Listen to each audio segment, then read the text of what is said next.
Aujourd'hui, ça va être pour regarder ça du point de vue de Dieu, qu'est-ce que lui a à dire sur les événements présents.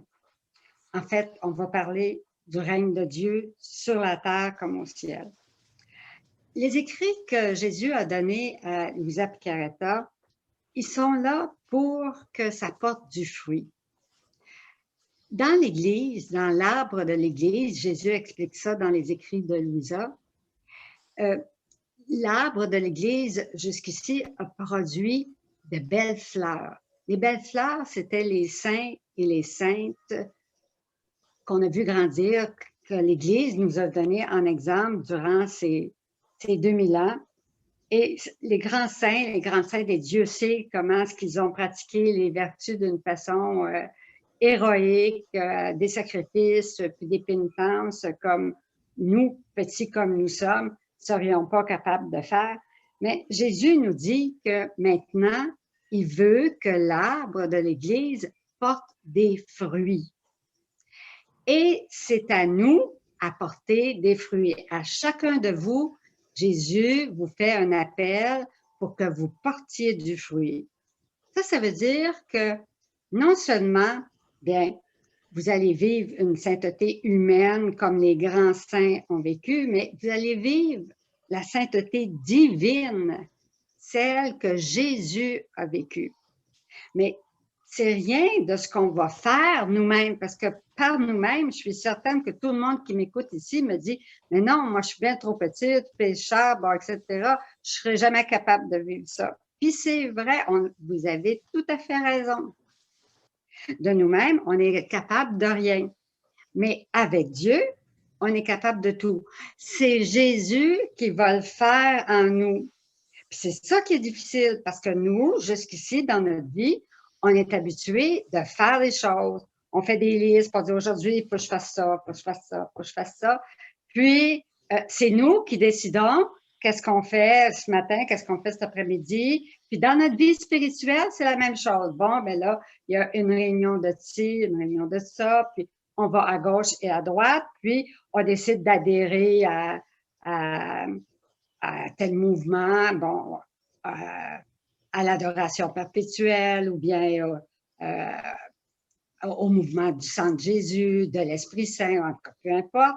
Et puis, jusqu'ici, c'est nous autres qui décidions quel chemin nous aiderait pour grandir dans la vie avec Dieu. Mais maintenant, avec ce don de vivre dans la divine volonté, Jésus, il nous dit à nous, ben, tu vas tout simplement enlever ton oui personnel, ta volonté propre pour moi, Jésus, que je vais tout faire en toi si tu me laisses faire. Puis il répète ça continuellement. Laisse-moi faire. Puis ben, on est continuellement en train de reprendre les guides, puis de vouloir faire à la place de Jésus. Puis ça prend du temps avant de réaliser ça. Des fois, on pense qu'on fait la volonté de Dieu, mais tous les autres savent qu'on fait notre volonté, sauf nous-mêmes. Puis on pense qu'on fait la volonté de Dieu, mais on est encore dans notre volonté humaine, dans la majorité des moments de toute notre vie. Donc, Jésus veut notre oui personnel à sa divine volonté pour que ça soit lui qui, par l'action de l'Esprit Saint, puisse vivre sa sainteté divine en nous. Alors, nous, par nous-mêmes, je prends un exemple, ma patience, habituellement, humainement parlant, ça dure 15 minutes. Au bout de 15 minutes, là, ma nature humaine veut s'impatienter, puis bon, les enfants crient, bon, etc., etc.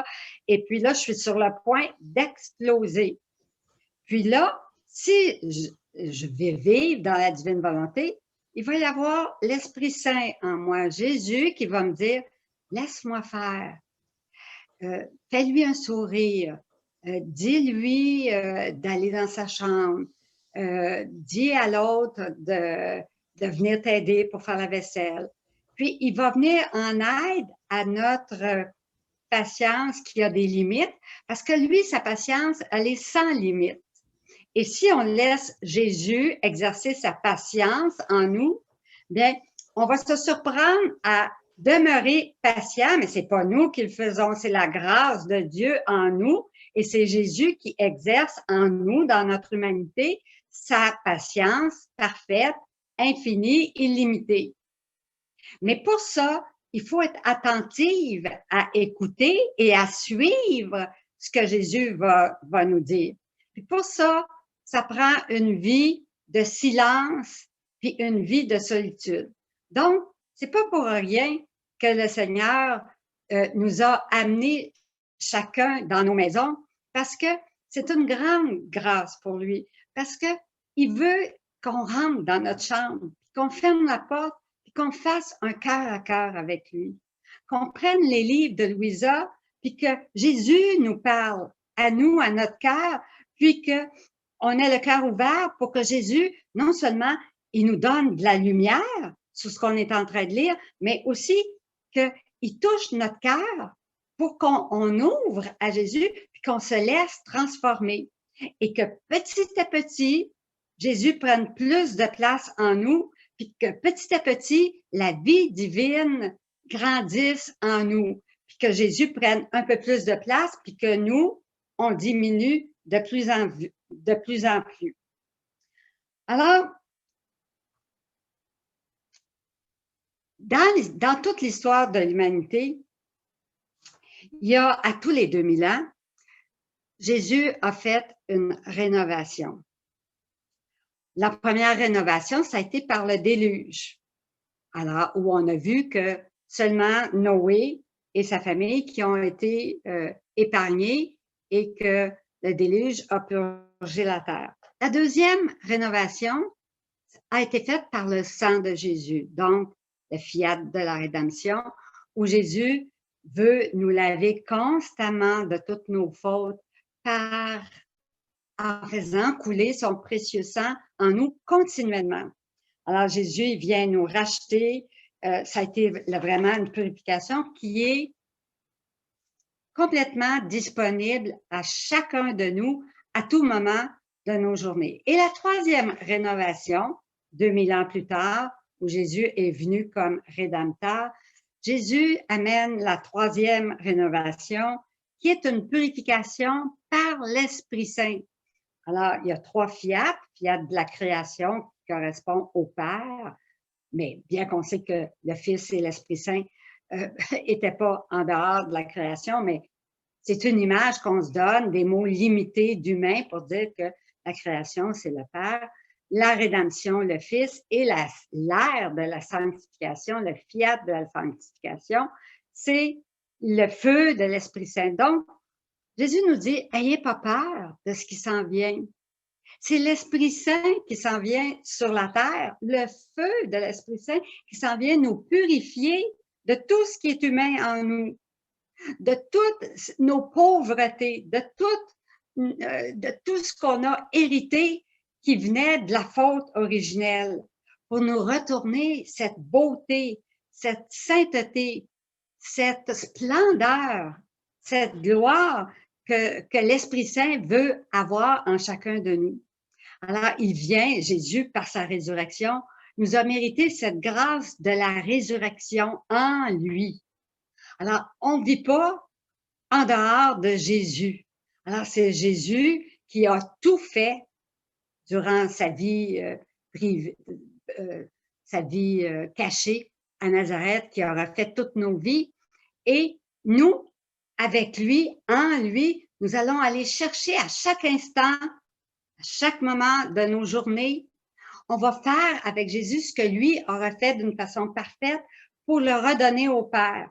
Jésus aurait pu le donner au Père, mais le Père a voulu que, à chaque instant, que nous, on dise notre oui avec Jésus, en Jésus, par Jésus, au Père, de sorte que la gloire du Père lui soit complètement reçue. Donc, bien sûr qu'une purification, Jésus, il faut qu'il enlève les branches qui sont mortes. Dans un verger, si on a un arbre, puis il y a des branches qui ne portent plus de fruits, bien, on va l'émonder. pour que la sève puisse passer abondamment à travers toutes les branches qui sont saines. C'est pareil avec nous. Alors, les branches de notre personne, de notre humanité, qui ne portent pas de fruits, tout ce qui est péché, tout ce qui est peur, tout ce qui est négatif, tout ce qui est anxiété, crainte, etc., etc., qui sont en nous, Jésus veut nous débarrasser de ça pour nous faire vivre complètement dans son royaume, qui est un royaume de paix, d'unité, d'amour, un royaume de bonheur éternel. Donc, il ne faut pas attendre d'être mort pour commencer le bonheur, la vie du ciel sur la terre. C'est dès maintenant que Jésus nous dit qu'on peut commencer cette vie éternelle de joie, de bonheur, d'unité. Et comment Jésus nous la donne, cette vie-là? Bien, il nous la donne au fur et à mesure qu'on lit les écrits de Louisa Piccarreta, puis qu'on lit, que Jésus illumine notre intelligence pour nous faire comprendre ce qu'on lit, puis en même temps, bien, il touche notre cœur pour nous convertir, c'est-à-dire qu'on veuille dire oui à Jésus, puis le suivre souvent sur des chemins nouveaux ou bien laisser tomber tout ce qui est faiblesse en nous, péché, etc. Donc, Jésus nous appelle avec ce don de vivre dans la divine volonté, de vivre dans la paix, dans la joie, dans le bonheur, dans l'unité. Mais ce qu'on voit sur la terre, c'est beaucoup, beaucoup de peur. Je vais commencer avec un texte qu'on retrouve dans le tome 15, le volume 15, du 14 juillet 1923, où Jésus dit « Tout le monde est sans dessus dessous. » Je n'ai pas besoin de vous dire, vous le savez, tout le monde, comment est-ce que tout le monde, présentement, si vous ouvrez la télévision puis vous écoutez les nouvelles, là, vous allez voir tout le monde qui mange son prochain. Tout le monde accuse un tel. Tout le monde dévoile les péchés d'un autre. C'est incroyable le manque de charité.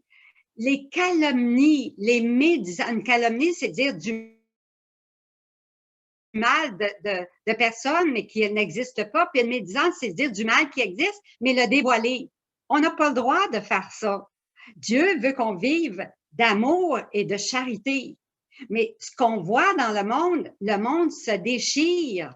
Le monde est complètement dans les ténèbres de la haine, de la vengeance, de vouloir déchirer son prochain, de vouloir le salir, de vouloir avoir raison. Puis on cherche, Jésus l'a dit, par mille des moyens humains d'y arriver. Et tous espèrent des changements. Tout le monde, même ceux qui se déchirent, OK, dans le monde, puis ceux qui sont à gauche, puis d'autres à droite, puis non, c'est comme si qu'on doit être, puis un catholique doit être comme si, puis bon. Même entre nous, dans les groupes de divine volonté, il y a de la division. Ça n'existe pas, ça, dans la divine volonté.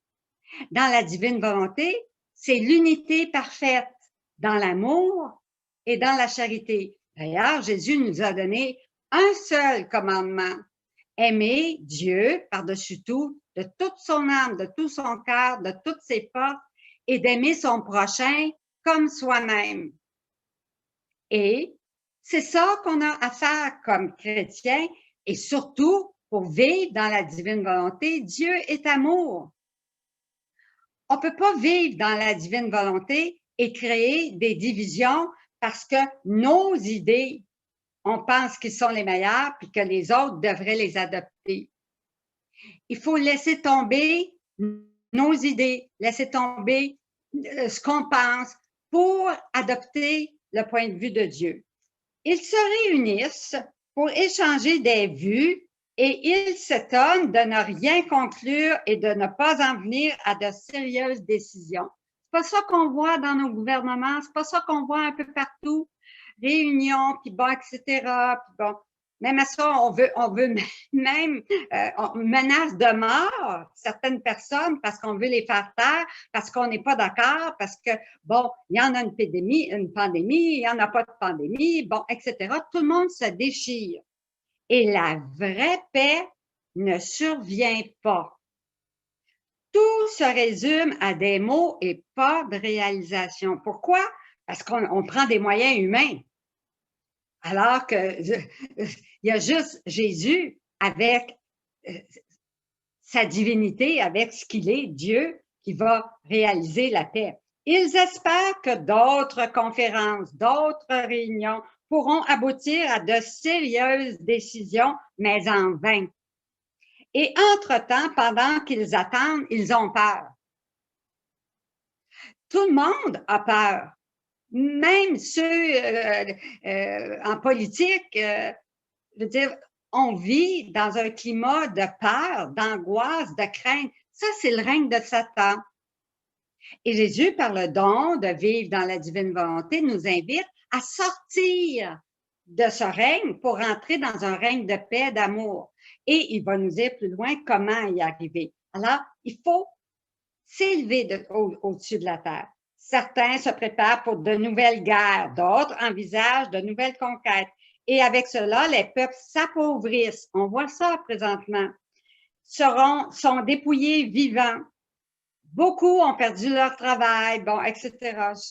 Je n'ai pas besoin de m'étendre parce que vous êtes tous au courant de ce qui se passe sur la terre.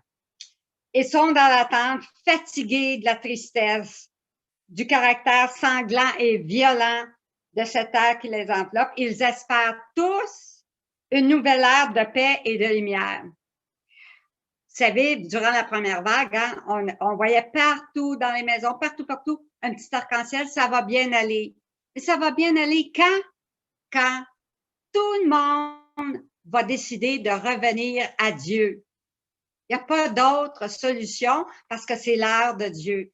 Dieu dit que c'est un décret éternel, que son décret, c'est absolument Dieu, son décret éternel, il va arriver et personne va pouvoir l'empêcher. C'est une décision éternelle de la très sainte Trinité, puis ce décret doit être connu.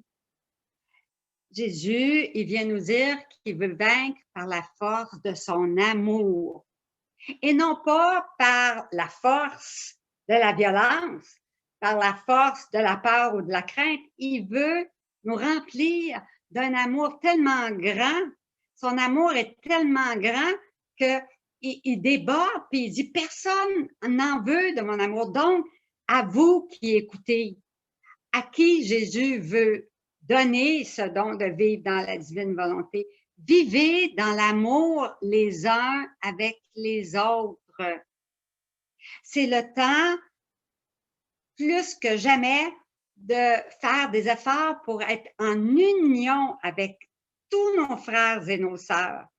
Peu importe les différences de pensée ou de quoi que ce soit. Recherchez l'amour, recherchez la paix. Alors, Jésus dit, continuons ensemble notre chemin et nous chanterons victoire. Il nous invite à vivre dans la lumière et à sortir des ténèbres. C'est Louisa qui se plaint à Jésus, qui dit ceci, à cause des châtiments. On voit ça dans le tome 12, le 20 novembre 1917. Louisa a dit à Jésus, à cause des châtiments, Jésus lui dit, « Je serai inflexible. » Alors Louisa insiste, lui disant, « Ne veux-tu pas témoigner un peu de compassion? Ne vois-tu pas comment des villes sont détruites et que des personnes sont nues et affamées? Ô Jésus, comme tu es devenu dur! » Oui. Alors, il me dit, écoutez bien ce que Jésus dit. Ma fille, je n'ai aucun souci des villes, de l'opulence de la terre. Mon souci est pour les âmes. Les villes, les églises et tout le reste peuvent être reconstruits après avoir été détruits. tout n'a-t-il pas été détruit par le déluge et tout n'a-t-il pas été reconstruit après?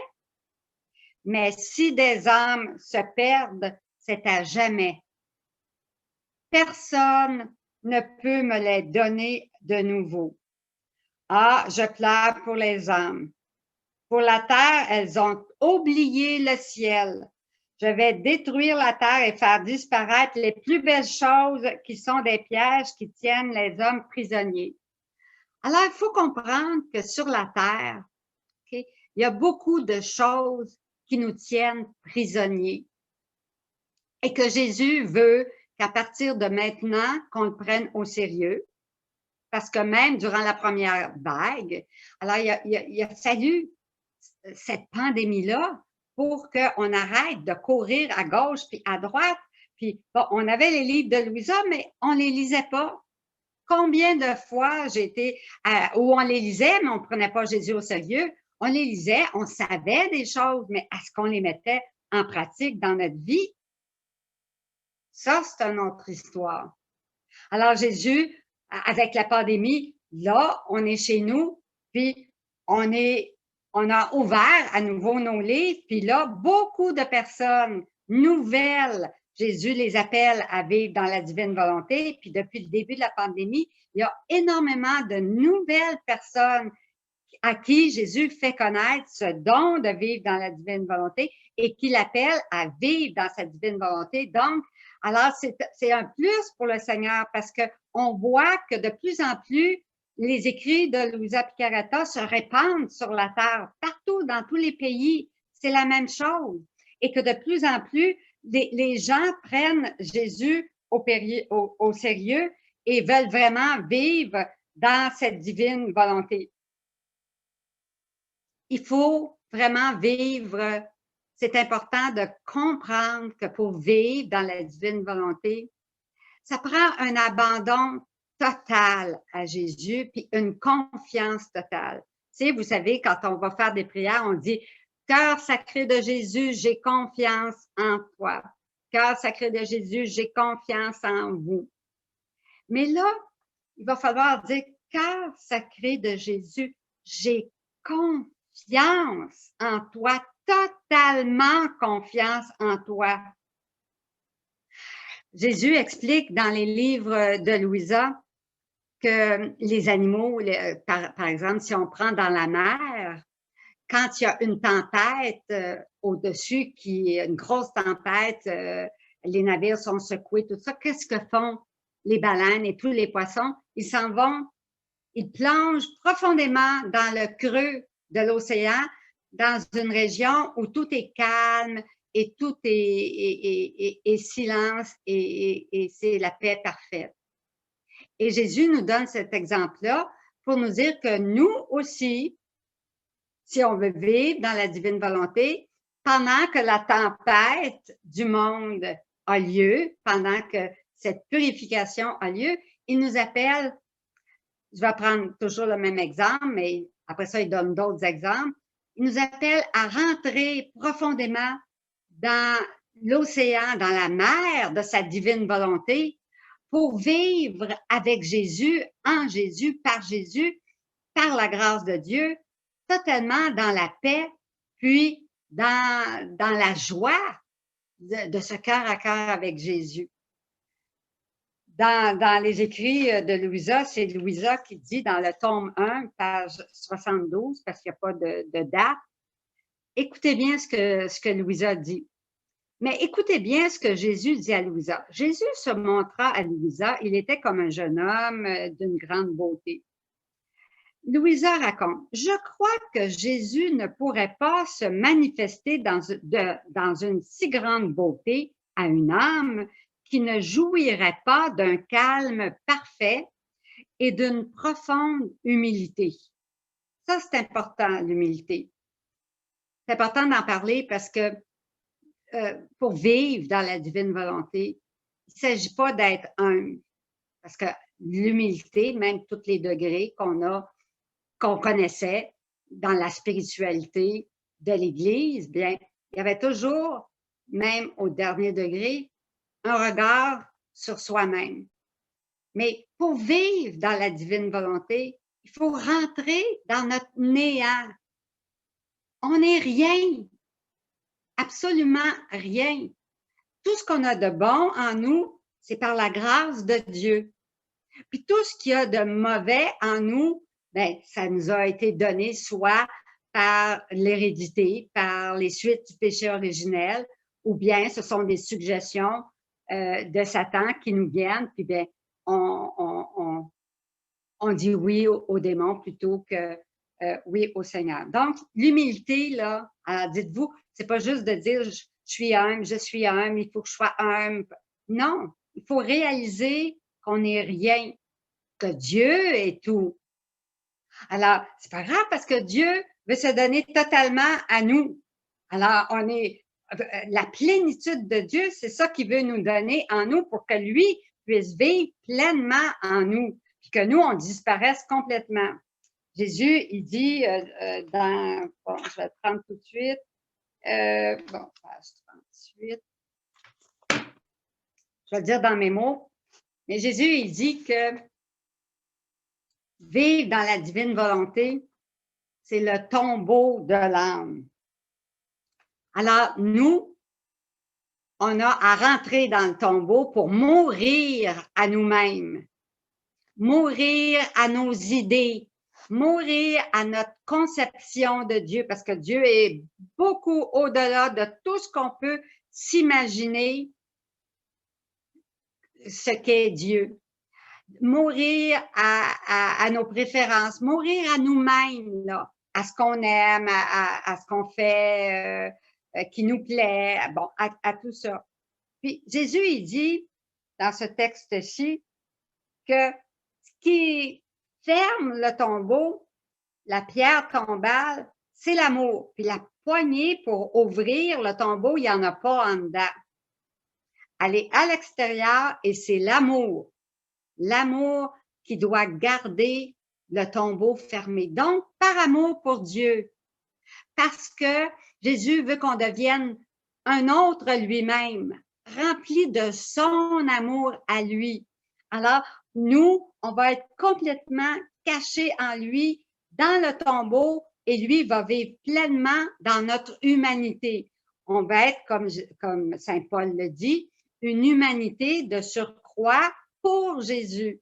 Ce n'est plus moi qui vis, mais c'est le Christ qui vit en moi. Il faut que ça devienne une réalité. Pas juste des mots, pas juste une parole. Regardez, je prenais l'Évangile aujourd'hui. C'est pour vous dire comment est-ce que la divine volonté est connectée à tous les jours. Je lis l'Évangile, puis à tous les jours, je reconnais la divine volonté partout. Alors, Jésus, il dit ceci, que le Christ habite en vos cœurs par la foi. Alors, l'important, c'est de rester fidèle à la foi, de rester fidèle à l'Église, de rester fidèle au catéchisme de l'Église catholique, de rester fidèle à notre foi catholique. Alors, que le Christ habite en vous par la foi. Restez enracinés dans l'amour. Ça, c'est l'Évangile d'aujourd'hui de Saint Paul apôtre, c'est-à-dire c'est la lecture de Saint Paul apôtre aux Éphésiens. Établi dans l'amour. Donc, Jésus, il ne nous dit pas établi à faire des protestations, à penser ceci, à prendre parti pour un tel ou quoi que ce soit. Il nous dit établi dans l'amour. Ainsi, vous serez capable de comprendre avec tous les fidèles quelle est la largeur, la longueur, la hauteur, la profondeur. Vous connaîtrez ce qui dépasse toute connaissance, l'amour du Christ. Alors, vous serez comblés jusqu'à entrer dans toute la plénitude de Dieu. Bien, ça, là, c'est la divine volonté. Exactement, il est ici, vous serez comblés jusqu'à entrer dans toute la plénitude de Dieu. Alors, la plénitude de Dieu, c'est vivre dans sa divine volonté. Alors, si je reviens un peu ici à mon texte de Louisa, parce que je n'avais pas fini.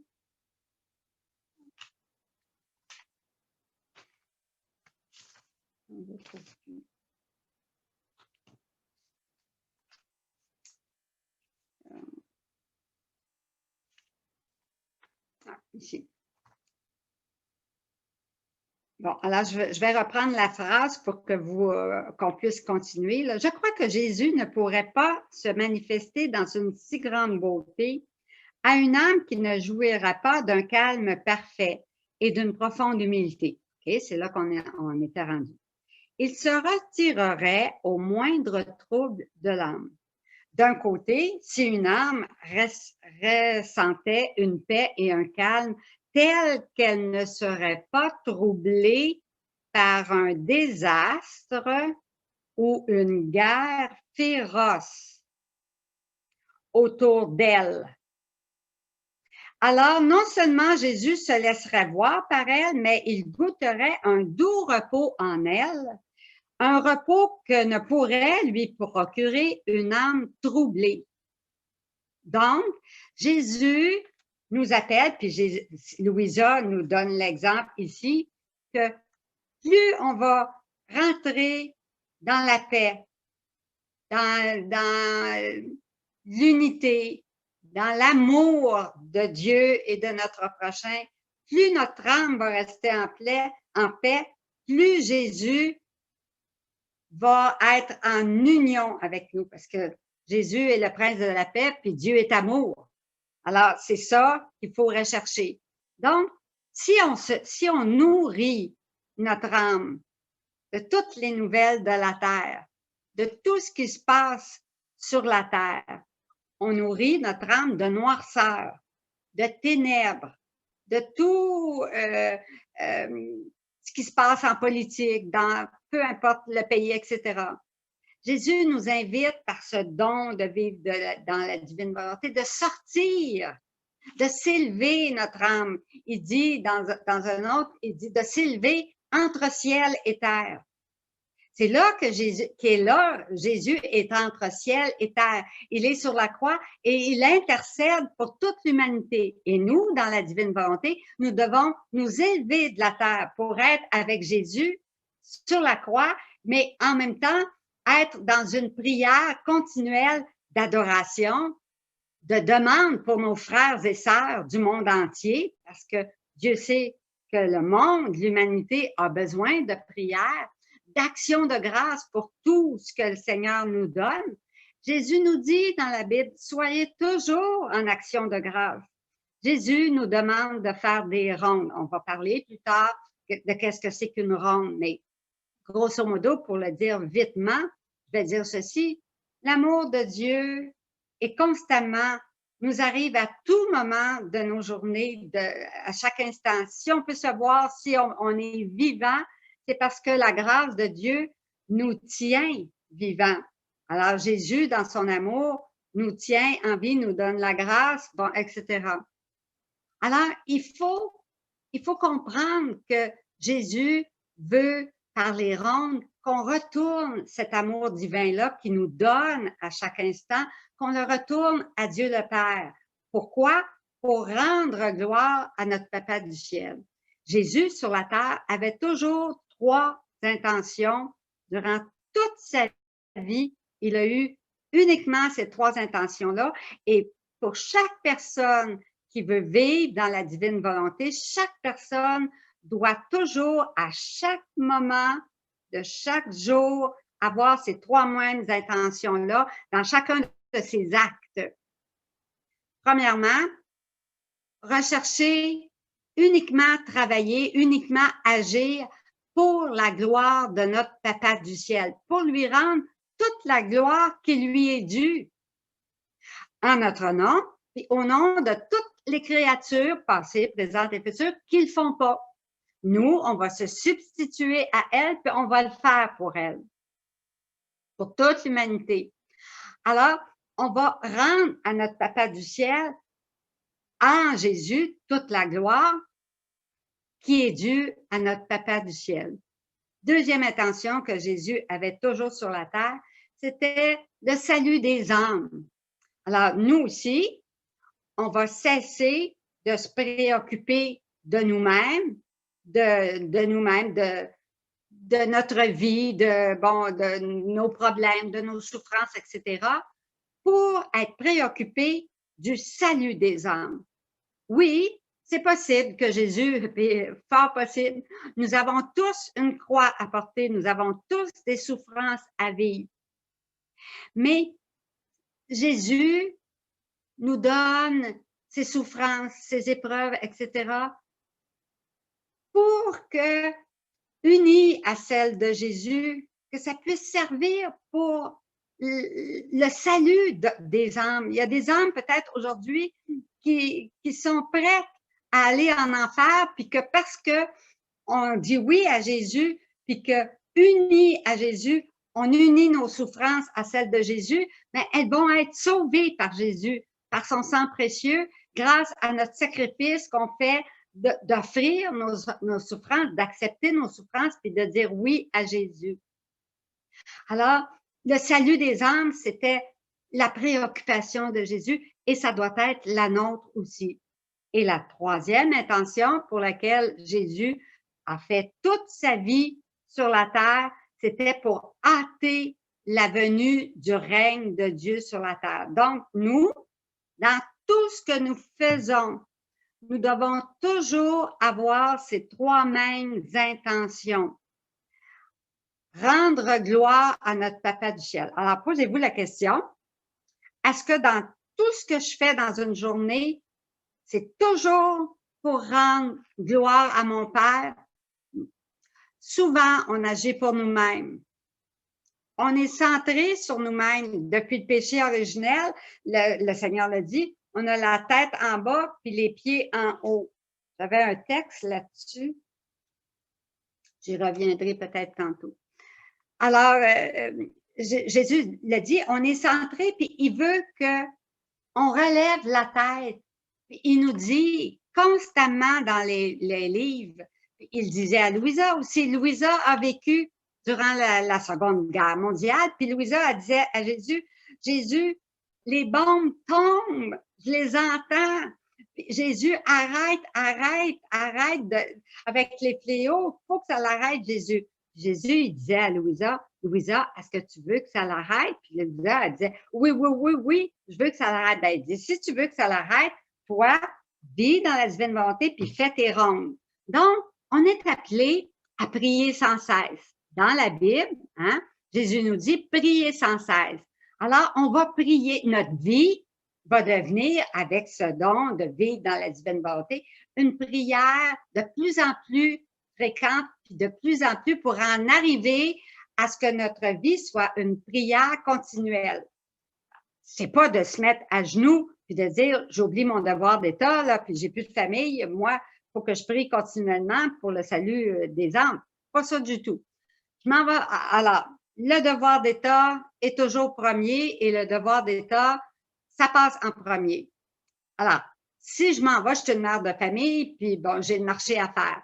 Alors, je m'en vais au marché, j'achète des pommes. Alors, sur chaque pomme, Seigneur Jésus, je veux te dire merci pour toutes les pommes que tu me donnes ici, puis pour toutes celles que tu as créées, de la première pomme jusqu'à la dernière pomme. Je veux mettre mes je t'aime, je t'adore, je te loue, je te bénis. Puis je veux te remercier au nom de tout le monde, pas seulement le mien, mais au tout le monde qui font leur marché, puis qui ne pensent pas à ça, qui ne le font pas, qui ne rendent pas à Dieu la gloire pour toutes les pommes qu'il a créées. Moi, je vais le faire eux autres. Alors, tout en faisant mon marché, ben, je suis en ronde pour, je le remercie pour les pommes, après ça, je le remercie pour les bananes, après ça, je le remercie pour les céleris, puis bon, etc., etc. Je suis à la banque, puis là, il y a une file d'attente j'en ai pour 5-10 minutes, il y a 10 personnes avant moi, puis je suis là.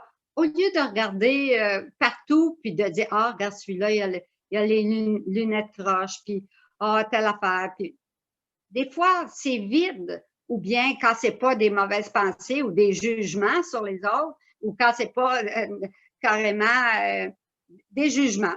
Des jugements, ça, on emporte tellement de jugements. Alors, à partir d'aujourd'hui, quand on veut vivre dans la divine volonté, on va changer ça. On va changer les jugements, puis on va changer tout ça par des oraisons jaculatoires. Saint Hannibal Maria di Francia, qui était le confesseur extraordinaire de Luisa Piccarreta, nous apprend le petit chapelet de Saint Hannibal. Quand on est en ligne, on n'a pas nécessairement le chapelet, puis on n'a pas le livre aussi pour faire le chapelet, mais on se souvient de la petite oraison qui est à l'intérieur du chapelet et qui est ceci: que ton règne vienne sur la terre comme au ciel.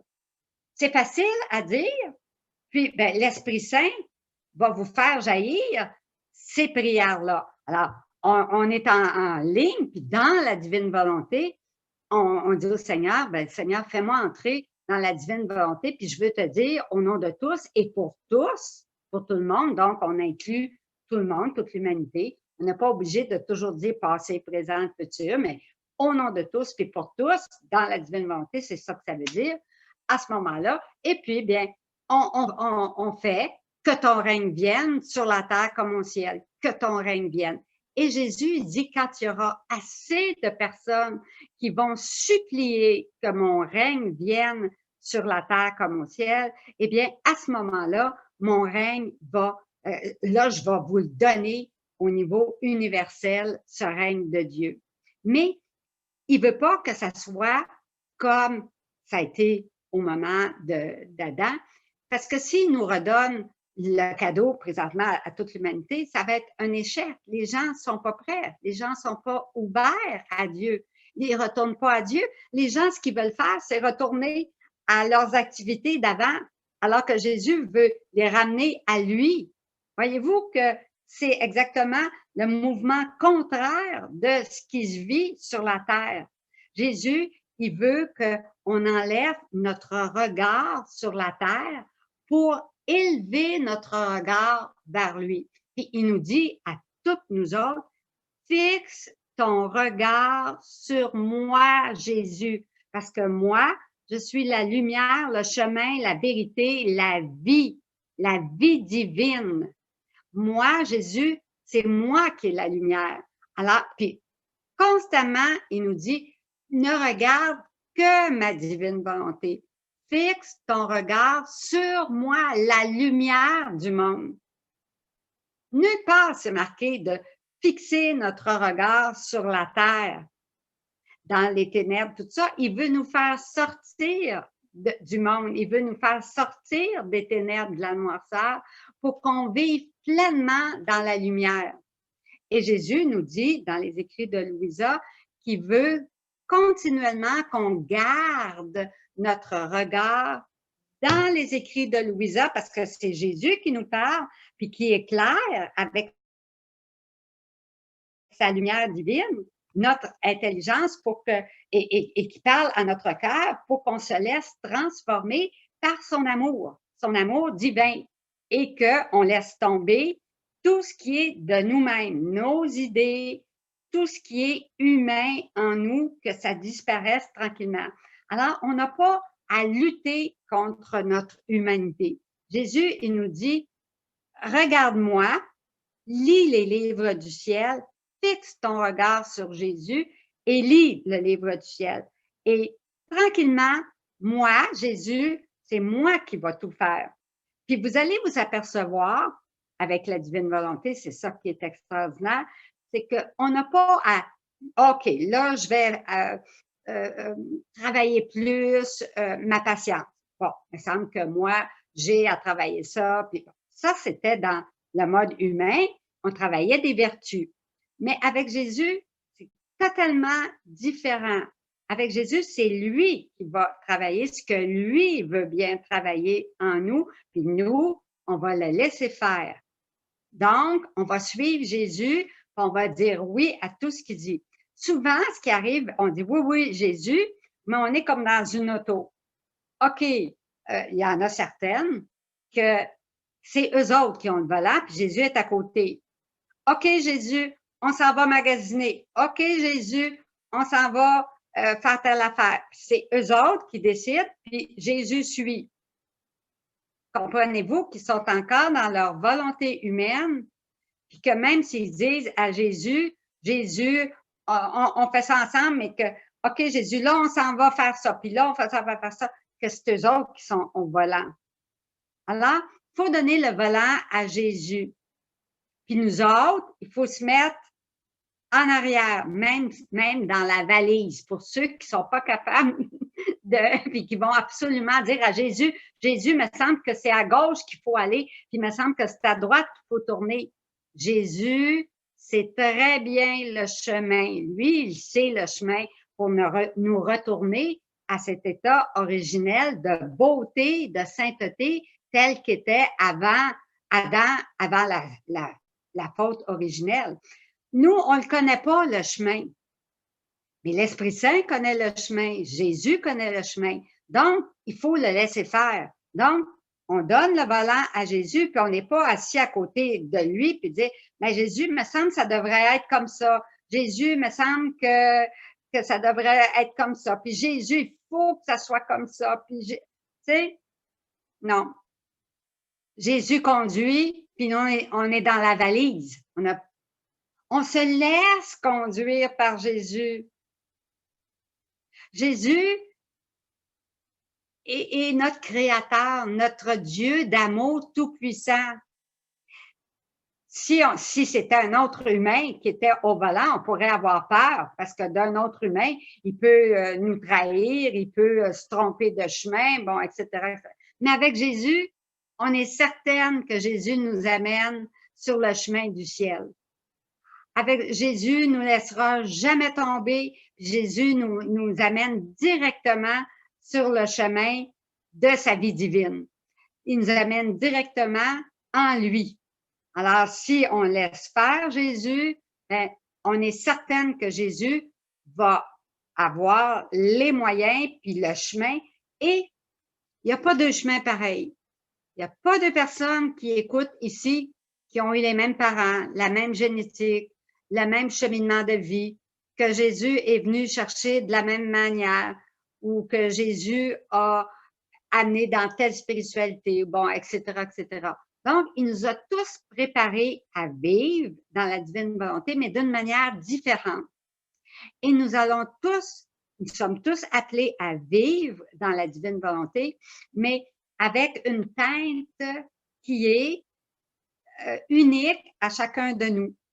Que le Père voit son Fils avec une teinte de est-ce que c'est Marie-Josée que je vois en arrière? Est-ce que c'est par hasard Louise que je vois en arrière? Est-ce qu'il va dire à son Fils je te vois, mais avec toutes des teintes différentes parce que nous, on est en Jésus. Alors, bien sûr. Ce que je voudrais continuer à dire, il y aurait beaucoup à dire. Ah oui.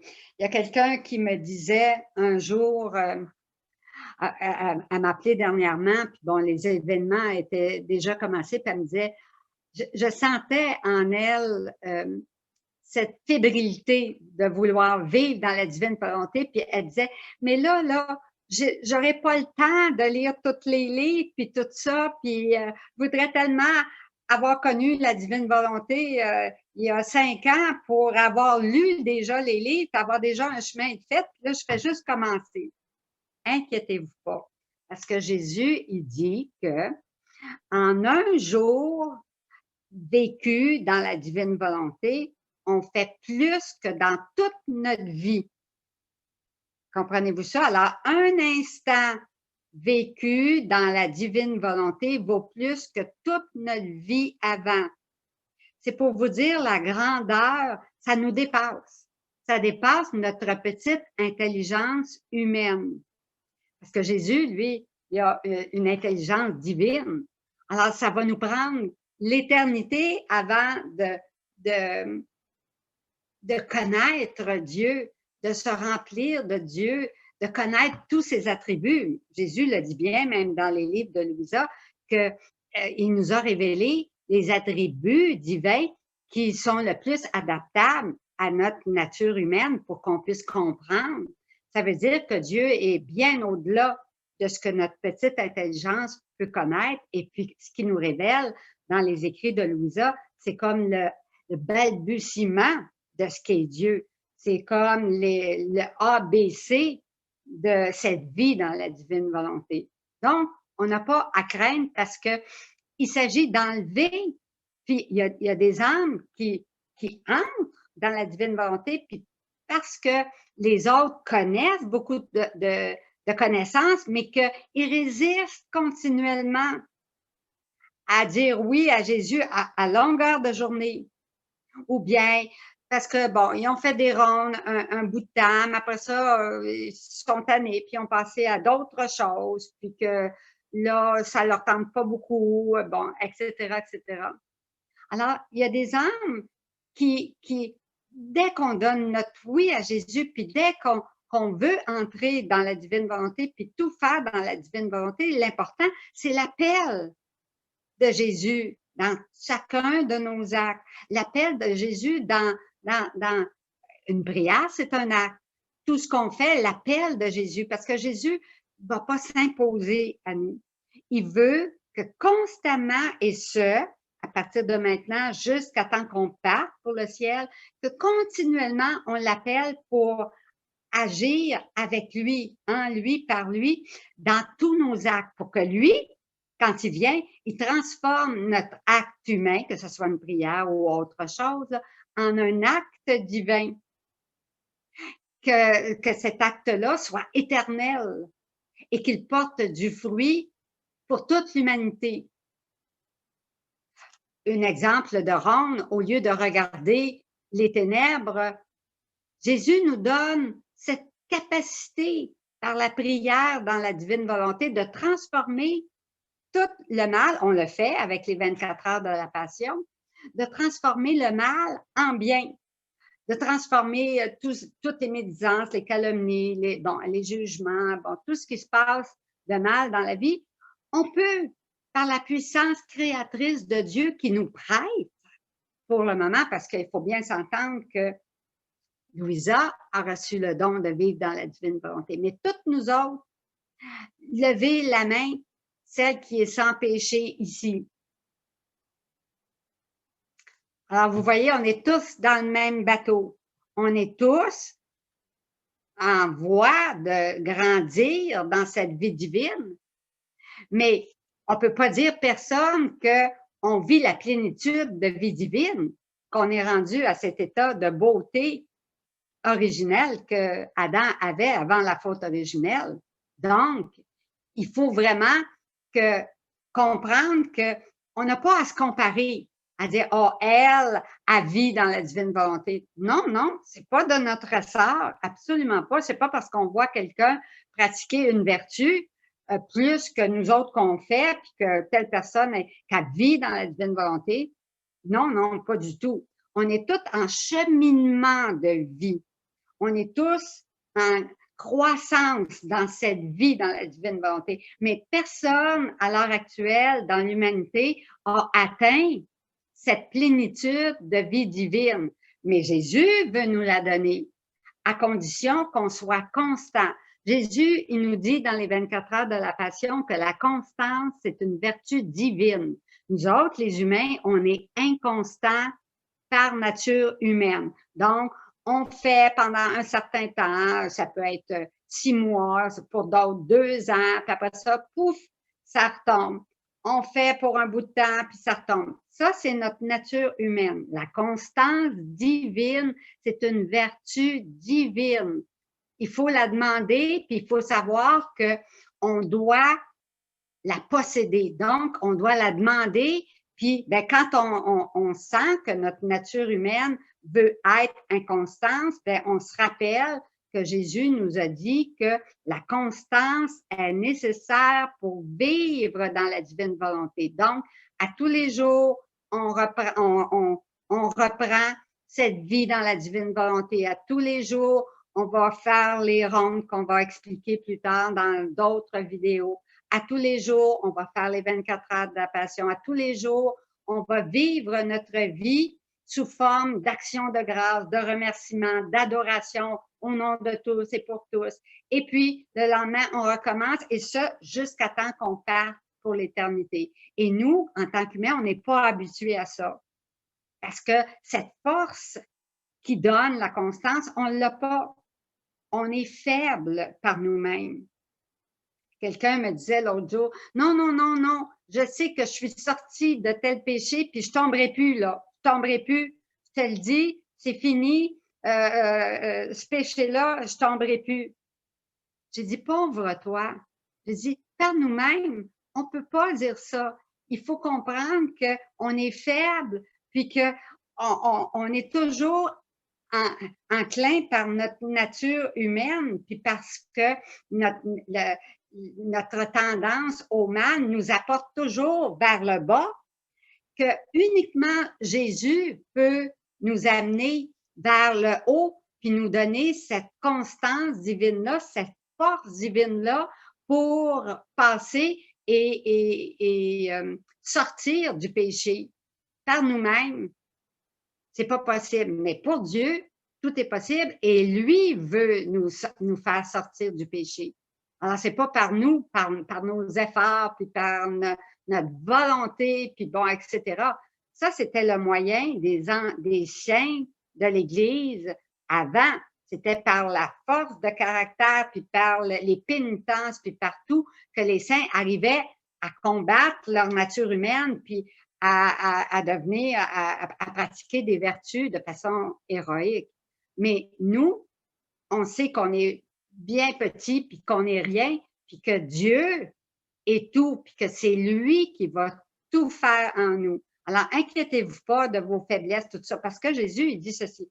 Plus vous allez lire, plus Jésus va éclairer votre intelligence pour que vous compreniez ce qui est écrit. Fait qu'au début, celle qui commence, puis qu'il lise. S'il y a des passages que vous ne comprenez pas, inquiétez-vous pas, continuez à lire. Et puis, vous allez revenir peut-être dans 6 mois, dans 1 an, vous allez dire, ah, ben regardons ça, c'est clair, maintenant je comprends ce que je ne comprenais pas avant. Et tranquillement, un pas à la fois, Jésus va faire son chemin en vous, il va vous éclairer, puis si on le laisse faire un pas à la fois, il va nous transformer en lui-même. Donc, le cadeau, il n'y a pas de cadeau de vivre dans la divine volonté sans les écrits de Louisa Picaretta, parce que c'est la façon que Jésus nous veut nous donner ce don de vivre dans la divine volonté. C'est en lisant les livres, puis en éclairant notre intelligence, puis en voulant transformer notre âme, en disant notre oui d'amour à Jésus pour qu'il transforme tout ce qui est négatif, péché, faiblesse, etc. en nous, noirceur, murmure, bon, etc., pensée négative, que tout ça disparaisse. Et Jésus dit, plus on va lire, plus on va être dans la lumière, tout le négatif, les péchés, tout ça, ça va s'en aller tout seul. On va s'apercevoir, à un moment donné, juste à suivre Jésus, mais à le suivre, à le laisser faire en nous. Ben, regardons ça. Par exemple, je prends un exemple très terre à terre, là. Beaucoup de personnes aiment beaucoup le chocolat ou bien les chips. Puis, ben, quand on rentre dans un sac de chips, hein, ben, on se dit tout le temps, on va en manger 1 ou 2. Mais qu'est-ce qui arrive? Ben, 3, 4. Puis finalement, ben, 2 heures plus tard, il ne reste plus une chips dans le sac, hein, vrai? Puis ben, les chocolats, c'est la même chose. Un va me satisfaire. On se dit ça, là. Non. Mais après qu'on en a mangé un, il me semble que j'ai le goût pour un deuxième, puis un troisième. Ça, c'est notre nature humaine, la gourmandise. Le chocolat, beaucoup de personnes aiment le chocolat. Alors, sans faire rien, le goût du chocolat va partir. Puis, on va dire, ben, regardons ça, je mange des fruits, des légumes, ce qui est bon pour la santé, c'est ce que le Seigneur a créé, c'est ce qu'il veut qu'on mange. Puis, ça va se faire spontanément. On va perdre tranquillement le goût du chocolat, cette habitude d'être gourmande. Et puis, mais on n'aura pas combattu contre le chocolat, mais on va avoir écouté Jésus qui va nous dire, mais prends donc une poire, prends donc une pomme, mange une carotte aujourd'hui, mange autre chose que du chocolat. Et puis, ben, si on l'écoute, ben, peut-être qu'on va se dire, dans notre nature humaine, j'ai pas le goût de manger une carotte, je veux manger du chocolat. Là, on écoute notre nature humaine, notre volonté humaine. Il faut prendre conscience de partout dans notre vie pour prendre conscience que souvent encore, on fait notre volonté humaine, puis on s'en aperçoit pas, puis que Jésus reste en plan. Alors, Jésus veut dans un cœur à cœur beaucoup de silence. C'est là qu'on va tranquillement entendre la voix de Dieu en nous, qui va nous suggérer par une lumière. Ce ne sera pas nécessairement une voix qu'on va entendre en nous, mais une lumière qui va nous dire, tout simplement, qui va nous suggérer de manger un fruit plutôt que de manger du chocolat. Puis, à force de manger des fruits, une bonne habitude va se prendre. Et puis, l'habitude de manger du chocolat va s'en aller par elle-même. Alors, voyez-vous que vivre dans la divine volonté, on n'a pas à combattre contre tous nos défauts, puis nos faiblesses, puis tout ça, bien sûr, mais on a à suivre Jésus qui, lui, va combattre nos défauts, nos faiblesses, tout ça, comme lui le veut, mais à sa manière, à lui, puis comme lui le veut, et non pas comme nous, on le veut. Puis tranquillement, toute la noirceur, les ténèbres, puis tout ce qui est péché, faiblesse en nous, va s'estomper. Puis Jésus nous dit à tout le monde, ceux qui débutent, c'est un très, très bon encouragement.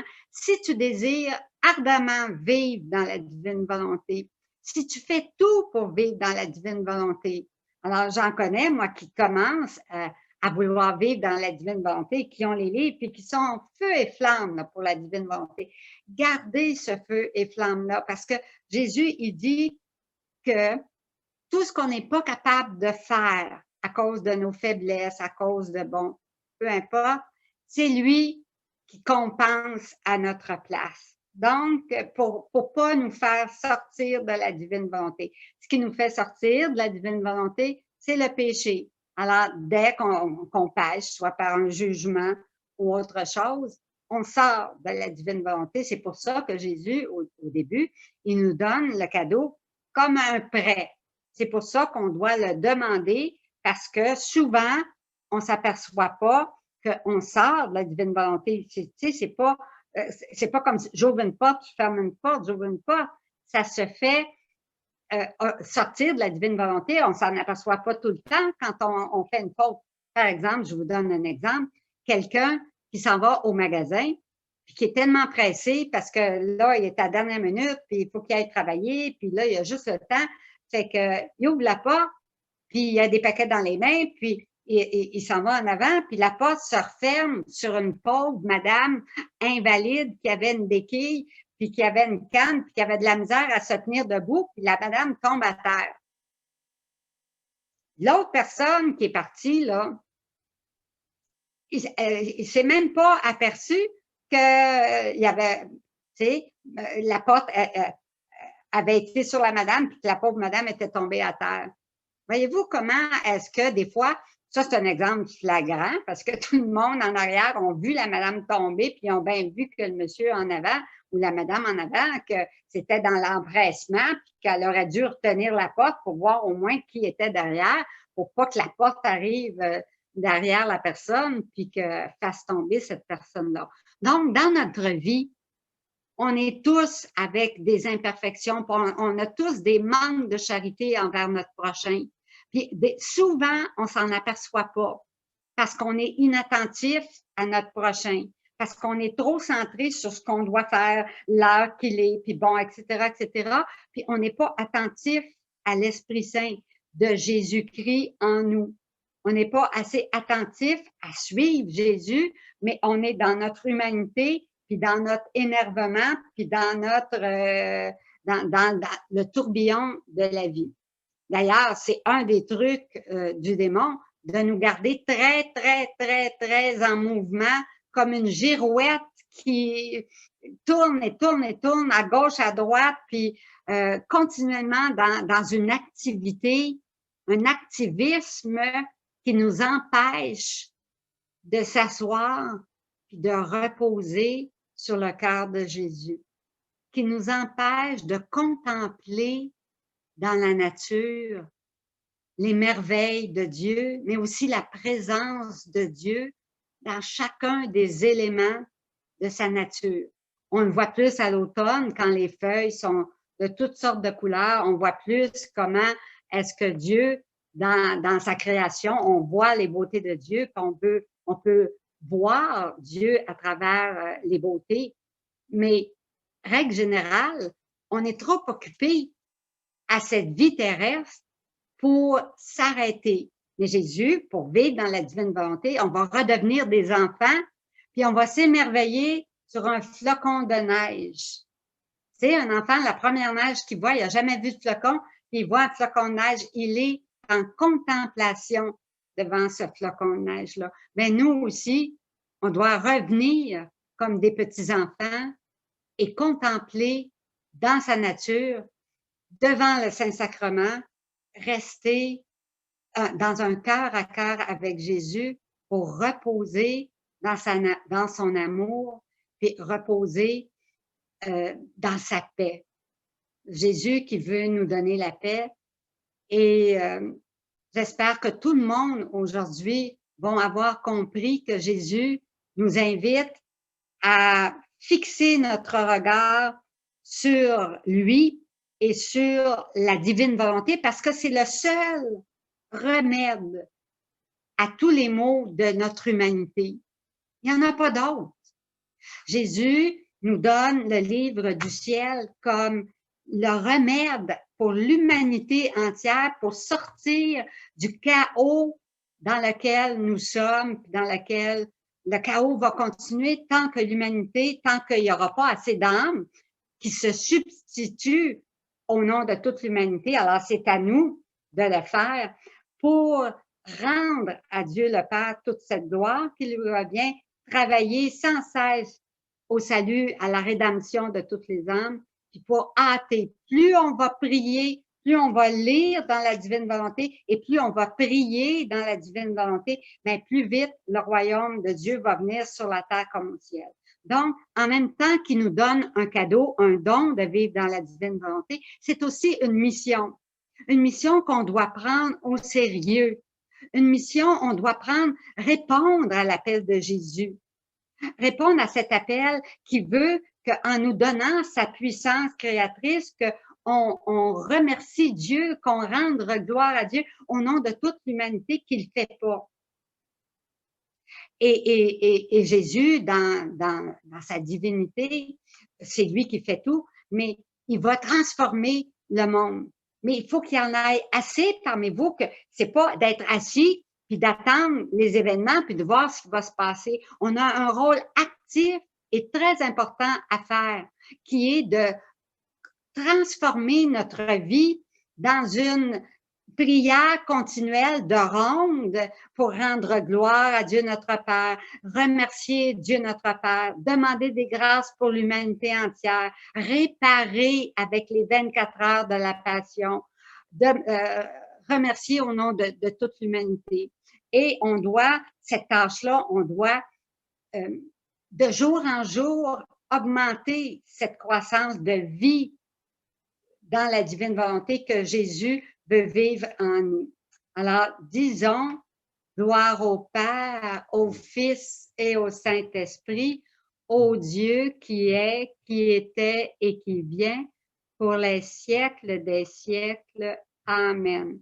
Alors, on se revoit la semaine prochaine pour la suite de ces enseignements sur la divine volonté. Si vous avez des questions, vous pouvez les écrire en bas sur le chat ou sur, vous avez un petit rond qui dit, on peut poser discussion, on peut poser une question et le Père et moi, nous allons prendre les questions et à un moment donné, on va répondre à toutes vos questions dans une session sur l'Internet. Alors, je dis bonjour à tout le monde et puis soyons dans la lumière, dans la paix de Dieu, soyons sans crainte, comme le dit Jean-Paul II, parce qu'une nouvelle et divine sainteté s'en vient sur la terre et c'est Jésus qui la met en nous, qui veut la vivre en nous, qui veut vivre cette sainteté divine en nous. C'est la troisième venue intermédiaire dont Saint Bernard, le grand Saint Bernard, qui était un moine bénédictin du 11e siècle, nous a prédit la troisième venue intermédiaire de Jésus, et c'est dans les cœurs qu'il commence. Alors, même si sur la terre, c'est le chaos, puis c'est la tempête, puis tout ce que vous voulez, Dieu, dans notre cœur, lui, veut venir régner, et puis ça commence par une, puis un autre, puis un autre, puis un autre, puis c'est comme ça que le règne de Dieu va se faire sur la terre comme au ciel. C'est que plus vous allez, Jésus va régner en vous, ben plus il va répandre son royaume sur la terre, et la lumière qui va se dégager de vous, bien, va chasser les ténèbres de la volonté humaine qui sont présentement sur la terre. Alors, bien, une bonne semaine. On a du travail à faire dans la lecture des livres du ciel de Luisa Piccarreta et dans la prière, dans la constance à prier notre rosaire, aller à la messe, mais tous dans la divine volonté. Alors, que le Seigneur vous bénisse, puis que je vais demander au Père qu'il vous bénisse avec la croix avant de quitter tout le monde. Alors, bonjour, à la semaine prochaine.